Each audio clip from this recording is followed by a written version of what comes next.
ये जरूरी तो नहीं है, लेकिन वीडियो को देखते हुए लाइक एंड डिसलाइक जरूर कर दिया करें। तो जो मूवी मैं अभी आपको एक्सप्लेन करने वाली हूँ उसका नाम है रियो 2 यानी रियो मूवी का पार्ट 2। मूवी के स्टार्ट में हम उसी ब्लू पैरेट को देखते हैं जो कि अपनी वाइफ यानी उसी फीमेल पैरेट के साथ बहुत खुश होता है, जिसका अपना कलर भी ब्लू ही है। ये हैप्पीली रहते हैं और इनके 3 बेबीज भी हैं। ये अपनी फैमिली में बहुत खुश हैं, लेकिन यहाँ पर एक इशू है। उस फीमेल पैरेट को बिल्कुल भी अच्छा नहीं लगता कि उसके बच्चे उसके फादर यानी ब्लू पैरेट के साथ घर में ही रहते हैं और उल्टे उल्टे काम करते रहते हैं। पहले ब्लू पैरेट को भी तो उड़ना नहीं आता था, तो फीमेल पैरेट को इस बात का डर होता है कि अगर उसके बच्चों ने भी उड़ना ना सीखा तो, क्योंकि वो खुद बहुत एडवेंचरस होती है, वो तो जंगलों से भी नहीं डरती है, तो वो अपने बेबीज को बहुत अच्छे से ट्रेनिंग देना चाहती थी ताकि दुनिया की हर मुश्किल में लड़ सके। जबकि दूसरी तरफ अमेज़न के फॉरेस्ट में हम एक कपल को देखते हैं जो कि एक बोट पर होते हैं। लड़की का नाम लिंडा होता है और उसके साथ उसका हस्बैंड, जो कि एक ऐसी जर्नी पर आए थे जिसमें उन लोगों को कोई रिसर्च करनी थी। पर तभी उनकी बोट पानी में से होते होते वाटरफॉल तक पहुंच जाती है और वहां से नीचे गिर जाती है। वो लोग डर रहे होते हैं कि कहीं उनको कोई चोट ना आए। लकीली उन्हें कुछ भी नहीं होता, पर इसी दौरान उनके हाथ एक ब्लू फेदर लग जाता है जो उन्हीं ब्लू पैरेट्स का होता है, यानी उनके स्पेशियस का ही। अब ये न्यूज टीवी पर आने लगती है, जिसे वो ब्लू पैरेट का कपल भी देख रहा होता है और उसके बच्चे। फीमेल पैरेट तो ये सुन के काफी एक्साइटेड हो जाती है कि वहाँ पर से ब्लू पर्ल मिला है। उसको लग रहा होता है कि अमेज़न फॉरेस्ट में अभी भी काफी सारे ब्लू पैरेट्स हैं और उसे वहाँ पर जाना चाहिए। वो अपने हस्बैंड यानी ब्लू पैरेट से बात करती है, पर ब्लू पैरेट घर रहना ही प्रेफर किया करता था। ब्लू उससे कहता है कि हम यहाँ पर ही रहेंगे, हमारे छोटे छोटे बच्चे हैं। पर बच्चे भी वहाँ जाने के लिए बहुत एक्साइटेड होते हैं और फिर फीमेल पैरेट ब्लू को मनाने लगती है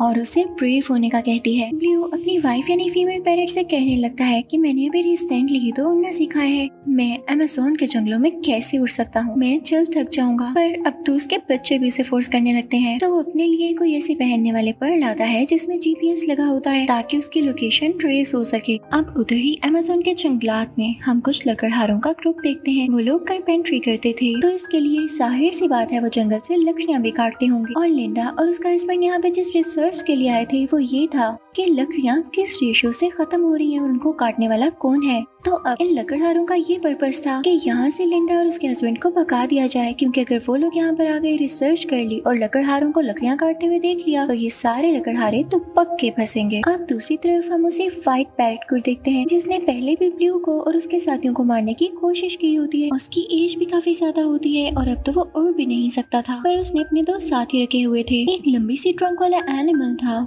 और एक फ्रॉग था। वो कहता है कि वो ब्लू से अपना बदला जरूर लेगा और अब की बार तो वो उसे मार ही डालेगा। अब हम ब्लू और उसकी फैमिली को देखते हैं जो कि सब बहुत खुश होते हैं कि वो लोग अमेज़न फॉरेस्ट जा रहे हैं। ब्लू और उसकी वाइफ ने अपने साथ बाकी साथी भी बुला लिए होते हैं जिसमें कुछ एनिमल्स भी होते हैं। अब वो लोग अमेज़न फॉरेस्ट तक पहुंच ही जाते हैं और ढूंढने पर उन्हें ब्लू मकाओ मिल ही जाते हैं। उनका तो पूरा ग्रुप होता है और पता चलता है कि ये इसी फीमेल पैरेट की फैमिली है। फीमेल पैरेट के फादर उससे नाराज थे कि वो उन्हें छोड़कर चली गई, पर अब इनमें सुलह हो जाती है कि ये इनसे मिलने आ गई और इन्हें ढूंढ लिया। वहाँ पर सारे के सारे ब्लू मकाओ काफी परेशान होते हैं क्योंकि लकड़हारों ने इतनी ज्यादा लकड़ियां काटी कि इनके नेस्ट भी बीच में आ गए। इन्होंने जो अपने घर बनाए हुए थे वो सारे के सारे डैमेज हो गए। ब्लू मकाओ आपस में बातें करने लगते हैं कि इंसान बिल्कुल भी अच्छे नहीं होते। तो ब्लू उनसे कहने लगता है अगर मैं आप लोगों को एक सजेशन दूं तो हमें ये बात उस रिसर्च टीम को बतानी चाहिए, यानी उसी कपल को। क्या पता लिंडा और उसका हस्बैंड हमारे लिए कुछ कर सके। तो वो सारे ब्लू मकाओ कहते हैं नहीं, हरगिज नहीं, हमने कहा ना हमें इंसानों पर ट्रस्ट नहीं। इनको क्या पता था उधर लिंडा और उसका हस्बैंड भी ब्लू मकाओ की रिजर्वेशन के लिए कुछ स्टेप्स ले रहे थे, यानी कि ब्लू मकाओ को ढूंढ रहे थे कि उनकी जान को खतरा न हो और उनको प्रोटेक्ट किया जा सके।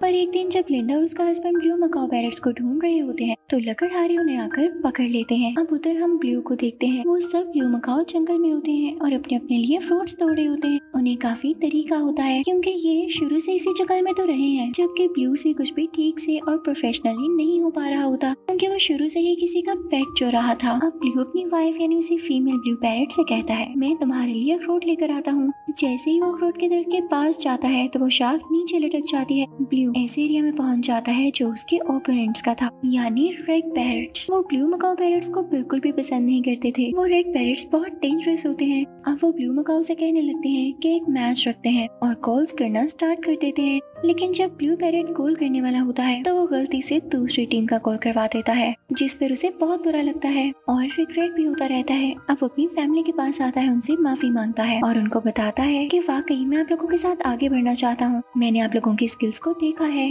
आप सब हमेशा मुझे यही कहते हैं कि मैं इंसानों को नहीं भूल पाया, उनके तौर तरीके अभी तक अपने जहन में रखता हूँ। तो ठीक है, आज मैं वो सारे तरीके भूल जाता हूँ जो मुझे इंसानों ने सिखाए हैं। मैं एक जंगली पैरेट हूँ और मुझे वैसा ही बनना चाहिए जैसे आप सब हैं। अब वो बहुत पैशनेट हो जाता है। अब वो सारे ब्लू पैरेट सोचने लगते हैं कि वो लोग लकड़हारों से अपना बदला लेंगे। यहाँ पर लकड़हारे फिर से अपनी मशीन्स लेकर पहुँच जाते हैं, पर यहाँ पर ब्लू मकाओ भी उनका इंतजार कर रहे होते हैं और अब ब्लू से कहा जाता है कि यहाँ पर तुम इंसानों की टेक्निक यूज कर सकते हो। जिस तरह से उन्होंने तुम्हें सिखाया है तुम वैसे अपने पाँव का यूज करना, यानी अपने क्लॉज का, और इसी टेक्निक से तुम लकड़हारों की मशीन को बंद कर देना। ब्लू ऐसा ही करता है, फौरन से उड़कर जाता है और उसकी मशीन को बंद कर देता है। लकड़हारा बेचारा उसे रोक भी नहीं पाता, बल्कि हम उसे बेचारा क्यों कह रहे हैं। यहाँ पर हमें ब्लू को अप्रिशिएट करना चाहिए। अब सीन में एंट्री होती है फीमेल पैरेट के फादर की। वो भी ट्रैक्टर के पास जाते हैं, लेकिन ट्रैक्टर से टकरा कर नीचे गिर जाते हैं। अब लकड़हारों का ट्रैक्टर वहाँ से लकड़ियाँ इकट्ठी कर रहा होता है कि तभी लकड़ी लगने से वो ट्रैक्टर खुद ही गिर जाता है और वो सब कुछ उसी ब्लू पैरेट पर गिरने लगता है, यानी उस फीमेल पैरेट के फादर के ऊपर। लेकिन तभी वहाँ पर फौरन से लिंडा आ जाती है, उन सब चीजों को उस पैरेट पर गिरने से बचाती है